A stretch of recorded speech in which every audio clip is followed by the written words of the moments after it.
శ్రీ గురుచరణారవిందాభ్యా నమో నమః. శ్రీరామచంద్ర పరబ్రహ్మణే నమో నమః. చూడామణీకృత విధు వలీకృత వాసుకి భగవోకృత పుత్రాయ లీలా కాండు విస్తన పాఠస్య చింతన కాలకాత్మ దిశాం సర్వగతత్వం పరమం ముహుత్ క్షిత్యాది పంచభూతాని చత్వారి స్పర్శవంతి ఇది కాలం. ప్రథమ పదం పశ్యామः. కాలకాత్మ దిశాం సర్వగతత్వం పరమం మహత్. కాల కాల ఇत्युक्ते కాల, ఖ इत्युक्ते ఆకాశः, ఆత్మ విశ్వం. కాల ఆకాశ దిశాం సర్వగతత్వం పరమ మహత్వం ద్వయమपि సాధర్మ్యం इत्युक्ते. अत्र सर्वगतत्वं नाम किम् इत्युक्ते सर्वमूर्तद्रव्य संयोगः एतेषां वर्तते. काल आकाश आत्मदिशां वर्तते. तदेव परममहत्वम् इत्युक्ते किमर्थः? परममहत्त्वं जातिविशेषः भवितुमर्हति, अन्यदा अपकर्ष अनाश्रय परिमाणत्वं वा इत्युक्ते अपकर्ष अनाश्रयम् इत्युक्ते उत्कृष्टपरिमाणत्वं तेषु वर्तते. उत्कृष्टपरिमाणत्वं सर्वमूर्तद्रव्यसंयोगित्वं च तेषु वर्तते. तेषु वर्तते काल आकाश आत्मदिशां वर्तते. साधर्म्यं तेषां साधर्म्यम्. क्षित्यादि पञ्चभूतानि चत्वारि स्पर्शवन्तिः इति द्वितीयं पादमस्ति. क्षितियादि, क्षिति इत्युक्ते पृथ्वी, पृथिव्यादि पञ्च, पृथिवी अप् तेजो वायु आकाश, ये पञ्च अपि भूतानि भूतत्वं तेषु साधर्म्यं. पृथिवी अप् तेजो वायु आकाशानां भूतत्वं साधर्म्यम् इत्युक्ते. चत्वारि स्पर्शवन्तिः. क्षित्यादि चत्वारि, चत्वारि इत्युक्ते पृथिवी अप् तेजो वायु, तेषां साधर्म्यं किम् अस्ति? स्पर्शवत्वं तेषां साधर्म्यम् इत्युक्ते. तच्च साधर्म्यम् इत्युक्ते पृथ्व्यप् तेजो वायुवाकाशानां भूतत्वं साधर्म्यम् इत्युक्तः. तच्च बहिरिन्द्रियग्राह्य विशेषगुणवत्वं साधर्म्यम्. भूतत्वं नाम किम् इति अत्र उच्यते. भूतत्वं नाम तच्च भूतत्वं साधर्म्यम् इति उक्तं. तच्च इत्युक्ते तद्भूतत्वं किं भवति? बहिरिन्द्रियग्राह्य विशेषगुणवत्वं. बहिरिन्द्रियाः वर्तन्ते खलु. यद्यपि इन्द्रियाः सर्वे अन्तः एव वर्तन्ते, तदपि बहिरिन्द्रियाः इति वयं चक्षु श्रोत्र त्वक् एतत् सर्वं वयं गृह्णीमः खलु. घ्राण रसनादिकम् एतत् पञ्च अपि बाह्येन्द्रियाः इत्युच्यते. मनः अन्तरिन्द्रियम् उच्यते. अतः बाह्येन्द्रियाः इत्युक्ते मनोभिन्न इन्द्रियाः इत्यपि वक्तुं शक्यते अस्माभिः. बाह्य इन्द्रिय किमुक्तं? तेषां बाह्य इन्द्रिय ग्राह्य विशेषगुणवत्वं. बाह्य इन्द्रियैः ग्रहणीयं विशेषगुणवत्वम् इत्युक्ते. अत्र विशेषपदः विशेषगुणाः के के इत्युक्ते रूपरसगन्धस्पर्शः विशेषगुणाः. कुत्र वर्तन्ते? पृथिव्यां वर्तन्ते रूपरसगन्धस्पर्शः वर्तन्ते. जले रूपः रसः स्पर्शः वर्तन्ते. तेजसि रूपः स्पर्शः च वर्तते. वायौ स्पर्शः एव वर्तते. आकाशे शब्दः. एते विशेषगुणाः. पञ्चभूतेषु एते विशेषगुणाः वर्तते. विशेषगुणाः क्षितिजलतेजोपवन आकाशेषु अथ च आत्मनि इति षट्सु. आत्मनि अपि ज्ञानादिकं सर्वं वर्तते. आत्मनि वर्तमानानां विशेषगुणानामपि अत्र ग्राह्यं.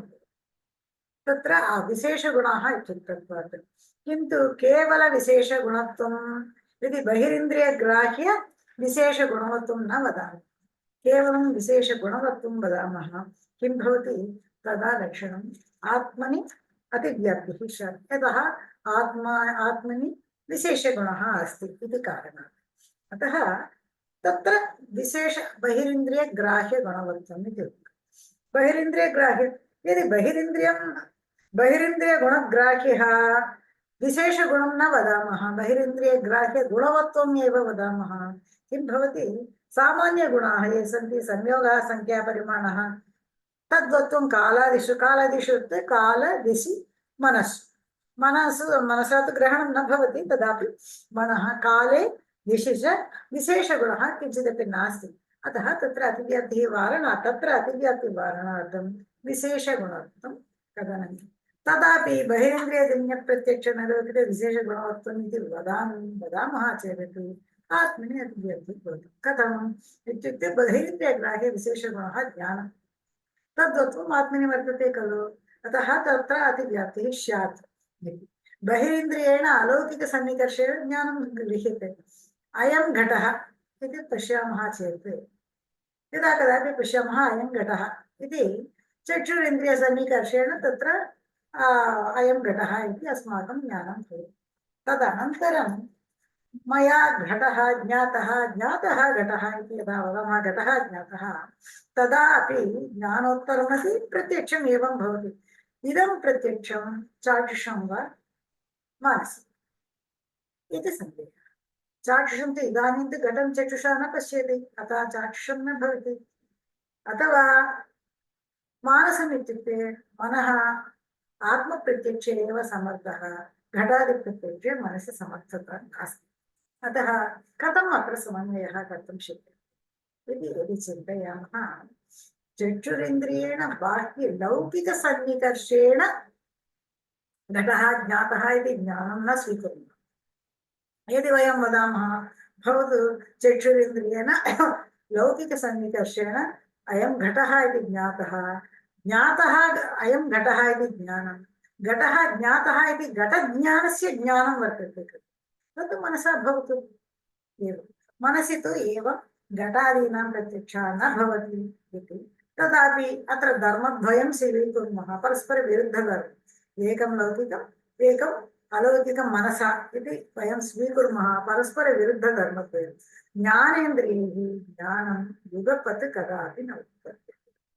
किन्तु वयं वदामः अस्माकम् अनुभवे अस्ति खलु, वयम् इदानीम् उपदिशामः चेत् वयं वदामः, शृणुमः, पश्यामः, स्पृशामः, सर्वमपि वयं कुर्मः एव खलु। युगपज्ञानं न भवेत् इति कथं वक्तुं शक्यते? तत्र उत्पल शतपत्र कर्तनन्यायम्।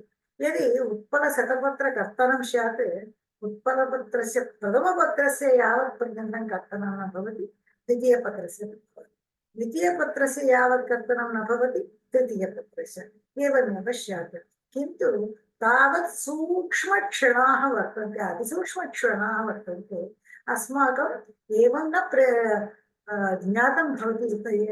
सूक्ष्मक्षणाः गताः, इदानीमेव सर्वमपि युगपज्ञानं भवति इति अस्माकं प्रतीयते तावदेव। अतः ज्ञानं लौकिकसन्निकर्षेण कदापि न ग्राह्यते, अलौकिकसन्निकर्षेणैव ग्राह्यते आत्मा। यतः चक्षुरिन्द्रियमेव अत्र प्रत्यक्षे कार्यं। चक्षुरिन्द्रियेण लौकिकसन्निकर्षेण घटस्य प्रत्यक्षं, चक्षुरिन्द्रियेण अलौकिकसन्निकर्षेण तत्र घटज्ञानस्य च प्रत्यक्षम् इति स्वीकरणीयम्। आत्मा प्रत्यक्षयोग्यः, अप्रत्यक्ष परात्मा प्रत्यक्षः इति अप्रत्यक्षः इत्यादि वर्तते खलु, द्रष्टुं न शक्यते इति।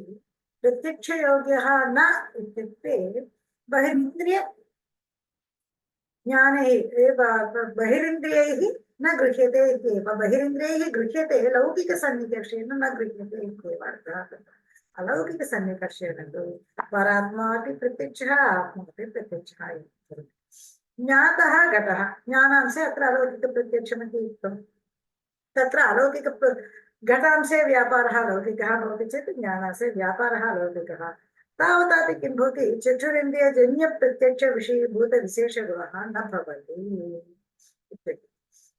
अस्माभिः पठितं चक्षुर्ग्राह्यमात्रगुणः, रसनाग्राह्य श्रोत्रग्राह्यगुणः इत्यत्र ग्राह्यः इत्यत्र जन्यप्रत्यक्षगुणः इति अस्माभिः उक्तम्। अत्र ग्राह्यत्वम् इत्युक्ते किं ते वदन्ति, लौकिकप्रत्यक्षस्वरूपसंयोगत्वम्। यत्र पङ्क्ति पठामः, तेन ज्ञातो घटः इत्यादि प्रत्यक्षे ज्ञानस्यापि उपनीतभानविषयत्वात्। उपनीतभानविषयत्वात् इत्युक्ते अलौकिकसन्निकर्षः, ज्ञानविलक्षण अलौकिकसन्निकर्षत्वात् आत्मनि न अतिव्याप्तिः, न वा प्रत्यक्षविषयरूपादिमति परमाणुषु परमाण्वादौ अतिव्याप्तिः। प्रत्यक्षरूपं परमाणादौ नास्ति खलु, तत्र अतिव्याप्तिः अव्याप्तिः भवति खलु, परमाणादौ अव्याप्तिः भवति खलु लक्षणम् इत्युक्ते तत्र किं वदन्ति, आत्मनि वारणार्थं वयं किं कुर्मः तत्र प्रत्यक्षलौकिकविषये तावत् ज्ञानं न भवति अतः वयं किं वदामः बहिरिन्द्रियजन्य प्रत्यक्षनिरूपितलौकिकविषयता विशेषगुणवत्वं ज्ञानं यद्यपि चक्षुरिन्द्रियजन्य प्रत्यक्षनिरूपितविषये तावत् सा विषयः अलौकिकः अतः प्रत्यक्षनिरूपित लौकिकविषये तावत् ज्ञानं न भवति तत्र अलौकिकमेव भवति अतः अलौकिकविषयत्वात् अस्माकं लक्षणम् आत्मनि अतिव्याप्तिः न भवति भूतत्वं बहिरिन्द्रियजन्य प्रत्यक्षनिरूपितलौकिकविषये तावत् विशेषगुणवत्वम् इति वदामः पृथिव्यप्तेजो वायुवाकाशानां भूतत्वं साधनम् इति उक्तम् तच्च बहिरिन्द्रियग्राह्य विशेषगुणवत्वं न कृतम् अत्र ग्राह्यशब्दस्य यद्यपि अस्माभिः पठितं पूर्वपाठेषु चक्षुर्मात्रग्राह्यगुणः इति श्रोत्रग्राह्यः इति तत्र पठितम् अस्ति अस्माकं तत्र वयं ग्राह्यशब्दस्य जन्यप्रत्यक्षम् इति वयं प्रत्यक्षविषयम् इति उक्तम् अत्र सः किं वदति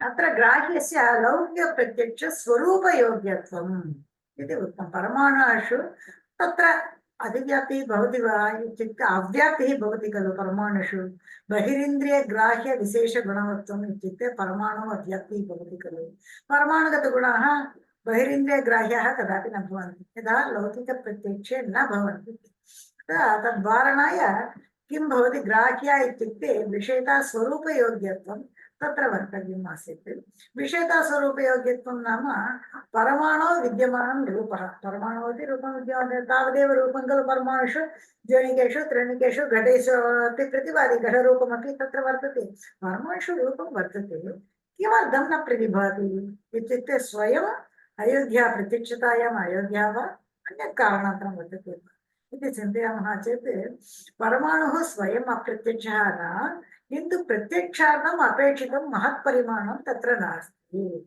अतः कारणान्तराभावात् प्रसक्ता तत्र अप्रत्यक्षता वर्तते अगत्य गतिहीनात् अस्माभिः स्वीकरणीयम् एवमेव भवति स्वभावतः अप्रत्यक्षता कस्य वर्तते धर्मस्य अधर्मस्य च वर्तते आत्मा प्रत्यक्षयोग्यः यतः आत्मनि ज्ञानसुखादिकं दृश्यते धर्मो धर्मो न गृह्यते यतः तयोः स्वभावतः एव प्रत्यक्ष धर्मस्य अधर्मस्य च प्रत्यक्षता नास्ति परमाणुषु प्रत्यक्षस्वरूपयोग्यता वर्तते यदि सामग्री स्यात् प्रत्यक्षं भवेत् यदा घटगतरूपादीनां प्रत्यक्षता तदा परमाणुवादीनामपि प्रत्यक्षता भवत्येव तत्र प्रत्यक्षता विषयतावच्छेदकधर्मवत्वम् इति प्रत्यक्षस्वरूपयोग्यं भवति परमाणुरूपे घटरूपे च एकमेव रूपत्वं वर्तते खलु इदमेव प्रत्यक्षस्वरूपयोग्यत्वं भवति परमाणुरूपं प्रत्यक्षस्वरूपयोग्यं